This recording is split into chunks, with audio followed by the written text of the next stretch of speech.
you need to apply business visa subclass 188, which is a provisional visa, and once you met the requirement, then you will be eligible to apply permanent residency, which is subclass 888.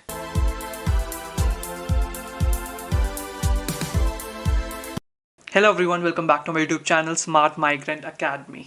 If you are a business professional and looking to establish a business and permanent residency in Australia, then you have come to the right place. Today we'll walk you through the key steps and the requirements to apply for the business visa in Australia. Before we get into the nitty-gritty, let's first understand the types of business visa which are widely applied in Australia. First is Business Innovation and Investment Provisional Visa subclass 188.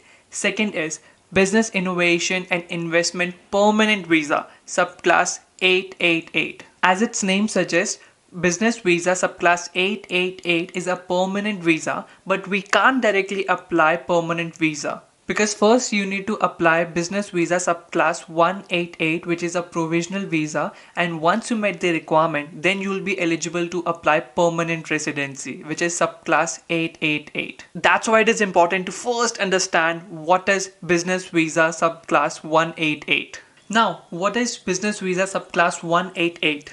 With this visa, you can operate a new or existing business, stay in Australia for up to 5 years, bring your family members with you.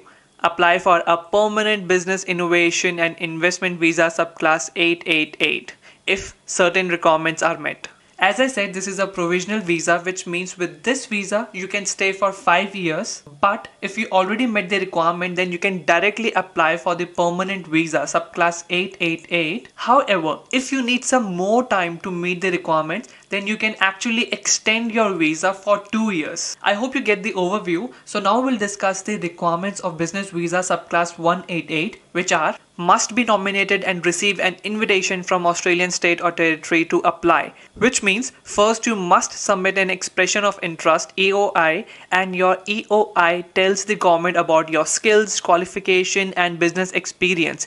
It lets the government know which states and territories you would like to operate a business in. If you are eligible and a state or territory government nominates you, then the government might invite you to apply for the visa. Second is have a business ownership, which means for 2 out of 4 fiscal years immediately before you apply for visa, you must have had an ownership stake in 1 or 2 businesses that had at least 7,50,000 Australian dollar turnover in each of these 2 years. On top of that, whether you have 1 or 2 businesses, you must own at least 51% of the total value of business if the business has a turnover less than 4 lakh Australian dollar per year, or 30% of the total value of the business if the business has a turnover of 4 lakh Australian dollar or more per year. Next requirement is own personal and business assets, which means when you are invited to apply for this visa, you or your partner combined must have a total net business and personal assets of at least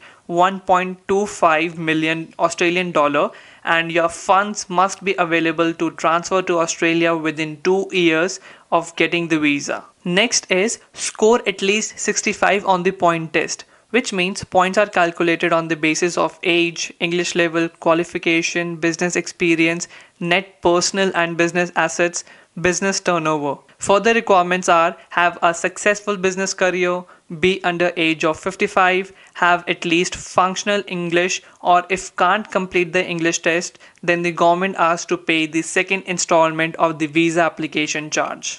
These are the requirements which you need to meet in order to apply business visa subclass 188. Now, in order to prove that you have met the criteria of subclass 188, you need to provide the documents which are: first, identity documents like national ID card, passport, voter ID.